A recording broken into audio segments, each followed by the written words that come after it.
네, 오늘부터 우리가 다니엘서를 읽어가게 됩니다. 이 다니엘은 내용상 선지서로 분류됩니다. 앞부분에서는 이 다니엘과 세 친구와 관계된 기록들이 쭉 소개가 되기도 하지만 뒤에 가면 하나님께서 장차 이스라엘 백성들에게 어떠한 일들을 행하실 것인가 하는 것을 미리 멀리 내다보면서 메시아에 관한 예언들을 아주 구체적으로 우리에게 전달해 주는 성경입니다. 그래서 그러한 내용들이 전반부와 후반부에 기록이 되고 있고요. 다니엘이라고 하는 이름의 뜻은 하나님이 나의 심판자이시다라는 그런 뜻을 가지고 있습니다. 그의 이름이 그가 사는 세상 속에서 자기가 살아가는 세계 속에서 얼마나 그게 선명하게 드러나는가 하는 것을 우리는 다니엘을 통해서 함께 확인해 볼 수 있습니다. 역사적인 상황은 굉장히 어두운 상황이었습니다. 북쪽 이스라엘 나라는 이미 패망하였고 남쪽 유다 나라도 한참 기울기 시작하더니 바벨론 나라로부터 침공을 받기 시작하게 됩니다. 역사적으로 세 차례에 걸친 침공을 받게 되는데 첫 번째 침공을 받은 때가 다니엘이 포로로 끌려가는 때입니다. 오늘 본문 1절, 2절 가서 보면 그 내용이 소개되는데 잠시 보십시오. 유다왕 여호야김이 다스린 지 3년이 되는 해에 바벨론 왕 느부갓네살이 예루살렘에 이르러 성을 에워쌌다. 1차 포위 공격이었습니다. 이때가 주전 605년입니다. 역사적으로 아주 분명하게 알려진 시기입니다. 605년. 그리고 587년이 되면 마침내 세 번째 침공을 받아서 유다 나라가 패망하게 됩니다. 그러니까 패망당하기 그렇게 오래전이 아니라 긴 시간들을 두지 않고 1차, 2차, 3차에 걸쳐서 침공을 받더니 마침내 3차 침공 때 유다 나라도 패망하게 되는 역사적인 아픔을 겪게 되는 것이죠. 그때의 다니엘과 그의 친구들은 어린 소년들이었다는 것을 볼 수 있습니다. 이 다니엘 같은 경우는 이 바벨론 나라가 패망할 때까지 긴 시간 동안 궁정에서 그 나라의 역사가 어떻게 이루어지고 있는가, 하나님께서 약속하신 말씀이 어떻게 응하게 되는가를 눈으로 목도한 사람입니다. 또 그가 친히 하나님께로부터 말씀을 받아서 예언한 사람이기도 합니다. 우리가 읽은 내용의 마지막 절 한번 가서 보면 다니엘은 고레스 왕 원년까지 있으니라 그랬습니다. 바벨론 패망시킨 왕이 고레스 왕입니다.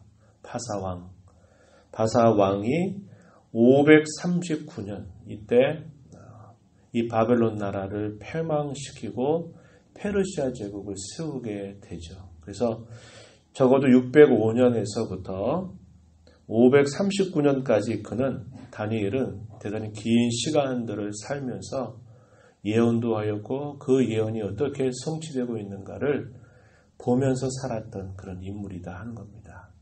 적어도 66년 그가 포로로 끌려간 때로부터 계산해 보면은 이 바벨론 나라가 패망할 때까지 66년 정도의 시간 동안 그는 이 왕정에서 있으면서 그걸 다 지켜본 그런 사람이었다는 겁니다.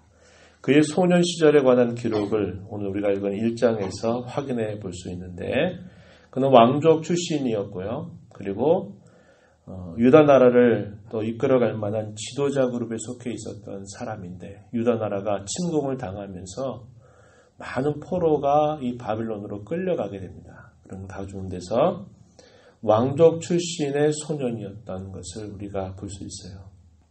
이 사람들은 유다 나라를 이제 시간이 지나면 다스리는 그런 자리에 있을 만한 사람들인데 이 바벨론 나라 왕이었던 느부갓네살이 정책을 펼치기를 이러한 사람들을 내버려두면 적국의 또 지도자들이 될 수 있기 때문에 이들을 어떻게 하냐면 자기의 왕궁에 들여서 사람의 속까지 완전히 바꿔버리려고 하는 계획을 세운 겁니다. 그들에게 학대하고 그들을 죽여버리거나 하는 것이 아니라 그들을 잘 기르고 잘 양육하고 그들의 속까지 바벨론 사람처럼 만들어가지고 바벨론을 위한 인재로 등용하려고 하는 그런 계획을 가지게 됩니다.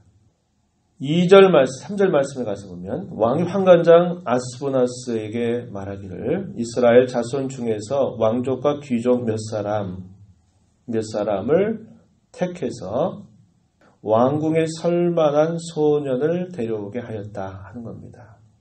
지혜와 또 외모에 있어서 흠이 없고 삶에 있어서 흠이 없고 통달한 사람, 학문에 익숙한 그런 사람을 선별을 해서 그들을 자신들 나라의 인재로 쓰려고 한 것입니다.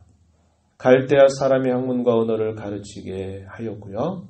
5절에 보면 왕이 지정해서 주는 음식, 왕이 먹는 음식과 왕이 마시는 포도주를 날마다 그들에게 먹게 하면서 3년이라고 하는 기간 동안 그들을 잘 길러서 그들의 속까지 바벨론 사람으로 만들어버리려고 하는 계획을 가지고 있는 것입니다.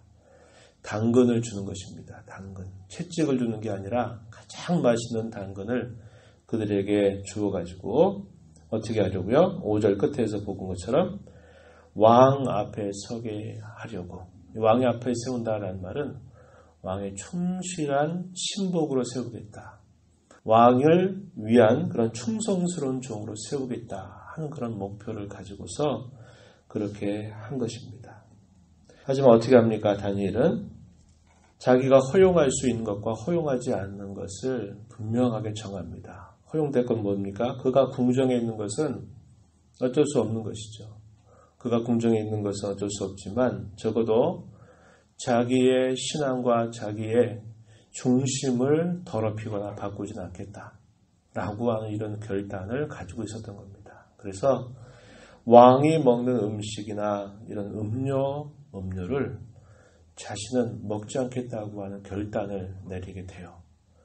목숨을 건 결단일 겁니다. 죽을 수 있다고 하는 그런 결단을 하고서는 당시에 먹었던 이런 왕의 음식이나 또 그가 마시는 음료를 특권처럼 생각한 게 아니라 이것은 큰 도전처럼 생각을 하고서는 우리는 채식을 먹겠고 물을 마시게 해달라라고 부탁합니다.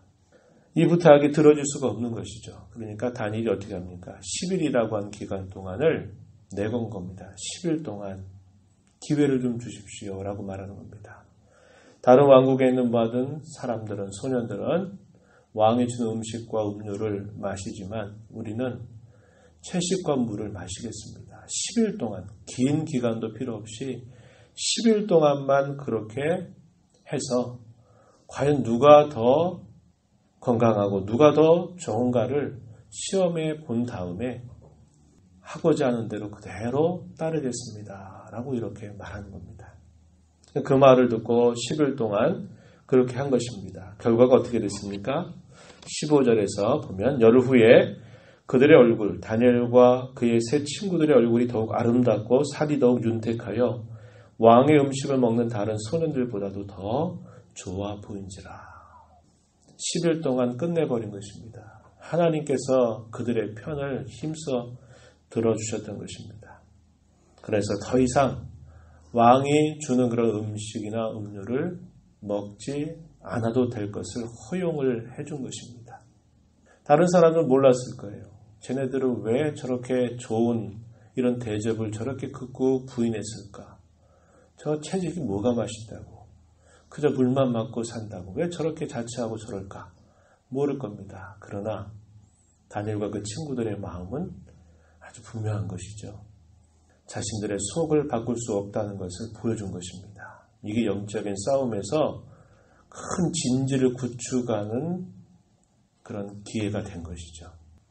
그렇게 됨으로써 그들이 끝까지 그들의 신앙을 견고하게 지켜낼 수 있도록 하나님께서 그들을 붙잡아 주셨고 그 왕궁의 몇 사람으로 말미암아 이 바벨론 나라, 이 천하를 호령했던 이 바벨론 나라의 왕이 오르락 내리락 하는 그러한 역사를 하나님께서 이루시게 됨을 우리가 볼 수 있습니다. 19절 말씀으로 한번 가서 보십시오. 19절에 보니까 이렇게 표현했어요. 왕이 그들과 말하여 보매 무리 중에 다니엘과 하나냐와 미사엘과 아사랴와 같은 자가 없으므로 그들을 왕 앞에 서게 하였다. 이렇게 표현하죠. 한번 5절 한번 다시 가서 한번 눈으로 보십시오. 5절 끝에 가니까 뭐라고 말했어요? 3년 동안 그들을 길러가지고 그들을 왕 앞에 서게 하려고 한 것입니다. 이때 왕 앞에 세우는 건 뭡니까? 왕의 가장 충성스러운 신복으로 세우는 겁니다. 바벨론의 학문과 종교와 모든 면에 있어서 이들을 능가할 수 없는 그러한 충신을 세우려고 했던 것인데 19절에서 하나님께서 그들을 다니엘과 그 친구들을 느부갓네살 왕 앞에 세우게 되죠. 이때 세울 때의 환경은 다르다는 겁니다. 긴 시간이 필요하지 않았던 거예요. 초기에 끝내버렸습니다. 그렇죠? 처음에 그들의 의도는 자신들이 얼마든지 부릴 수 있는 그런 신복으로 삼으려고 왕 앞에 세우려고 했는데 우리가 10일이라고 하는 기간 동안 왕 앞에 설 때 상황은 완전히 바뀌어버린 겁니다. 느부갓네살 왕이 인정했어요. 야, 얘네들은 다른 아이들이구나. 얘네들은 도대체 얘들이 섬기는 신이 누구이기에 얘네들이 이렇게 남다를까? 이것을 간보가면서 왕이 즐겁게 세우는 겁니다. 왜 그래요?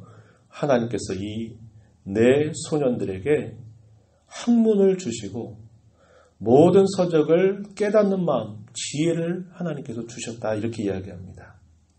17절에 하나님이 이 네 소년에게 학문을 주시고 모든 서적을 깨닫게 하시고 지혜를 주셨으니 그 가운데서도 다니엘은 모든 환상과 꿈을 깨달아 아는 하늘의 지혜로 하나님이 그를 충만하게 하셨다는 겁니다. 그래서 갈대 학문을 가르치고 많이 해도 배울 수 없고 따라갈 수 없는 놀라운 지혜가 명철이 이 네 소년들에게 있는 것을 발견한 것입니다. 얘네들이야말로 진짜 지혜로운 아이들이구나. 정말 명철한 아이들이구나 하면서 그들을 즐거이 세우는 그런 일이 생기는 거예요. 이게 며칠이에요? 긴 시간이 필요하지 않았다는 거예요. 왜 그랬습니까? 하나님이 그들과 함께 하셨기 때문에 그렇죠. 왜 하나님이 그들과 함께 하셨을까요? 그들의 속이 더럽혀지지 않기를 결단했다라고 하는 것입니다. 유다 나라의 큰 역사가 전체가 기울고 있는 이때는 암흑과 같은 어두움에 깊이 빠져들어가고 있는 시기였습니다. 그런데 하나님의 역사는 참으로 기묘하다는 겁니다. 나라 전체는 어두움 가운데로 빨려 들어가고 있어요. 그 이유는 하나님 말씀을 안 들었습니다. 하나님을 거짓되게 섬겼다는 겁니다. 하나님은 그 백성들을 바닥까지 낮추셔서 그들의 모든 위선과 거짓됨을 다 솎아내버리려고 하신 겁니다. 그런데 그 어둠 속에서 불과 이 네 사람이 바벨론의 가장 그 심장부에서 어떤 일을 해요? 큰일 한 거 아니에요. 나 더럽히지 않겠다는 겁니다. 너희들이 우리의 겉은 바꿀 수 있을런지 모르지만 우리의 속은 절대로 바꿀 수 없다. 우리는 하나님을 모시고 살아가는 사람이다. 이러한 결단을 가지고 목숨 걸고 행한 이 일 때문에 여기에 놀라운 빛이 이 바벨론의 심장부에서 그 하나님의 빛이 쫙 그 빛을 발하기 시작하는 역사가 나타나게 됩니다. 그래서 고레성 원년까지 있으면서 바벨론이 뭘 봤을까요? 그렇게 천하로 호령했던 이 바벨론 나라가 하나님이 말씀하신 대로 결국 순식간에 망하게 되는 일을 보게 된 겁니다. 그 놀라운 일들을 그가 목도하게 되었다는 것입니다. 우리가 이 말씀을 보면서 우리는 배워요. 다수가 중요한 게 아니라는 겁니다. 소수입니다. 소수가 하나님 앞에 바르게 서고 그 신앙을 결단하고 서면 전혀 생각할 수 없는 놀라운 변화들을 하나님은 이루실 수 있다는 것을 우리는 보게 돼요.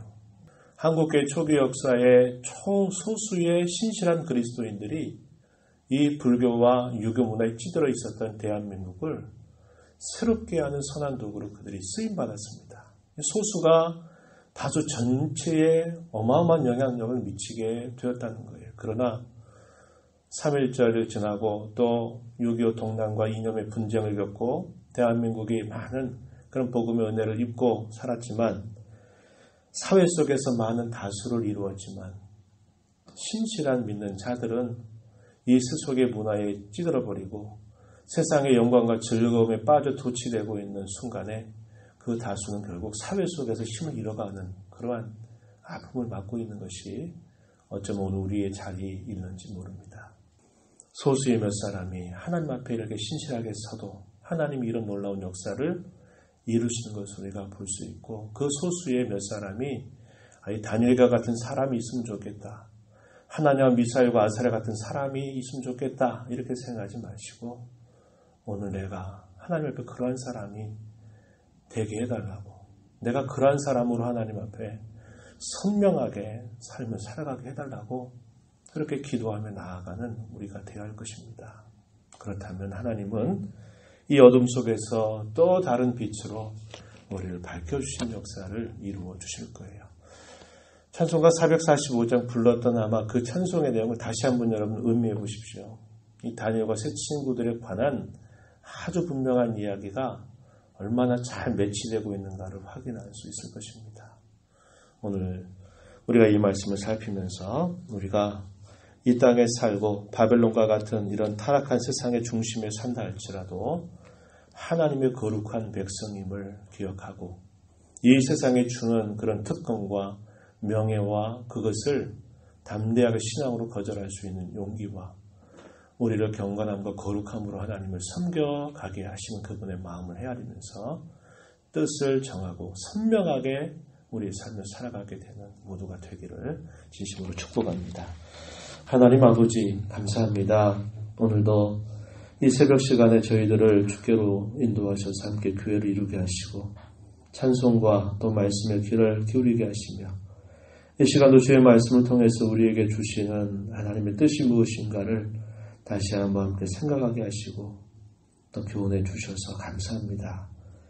어두운 시대를 살아도 빛 가운데로 걸어가는 자, 하늘의 영광을 품고 살아가는 자, 그러한 자들을 하나님이 선한 도구로 쓰셔서 참으로 칠흑 같은 어둠이 짙어있는 그 시대를 이겨내게 하시고 극복하게 하신 하나님의 역사를 바라보면서 오늘 저희의 자리, 저희의 신앙의 모습이 어떤가를 주 앞에 돌아보는 저희들이 되게 주시옵소서. 우리의 나라의 대한민국의 한국교회가 어떠한지, 우리의 교회 형편이 어떠한지, 우리 자신이 하나님 앞에 어떠한지를 잘 발견해서 이 주신 말씀 헛되이 받지 않게 하시고 저희 가슴에 품고 뜻을 정하고 선명한 삶을 하나님 앞에 결단하고 살아가는 저희 모두가 되게 하여 주시옵소서. 은혜의 보호자 앞에 나와 간구하는 심령들을 용납하시고 기도 가운데 하나님의 음성을 듣고 준행하는 저희 모두가 되게 하옵소서. 예수님 이름으로 기도하옵나이다. 아멘.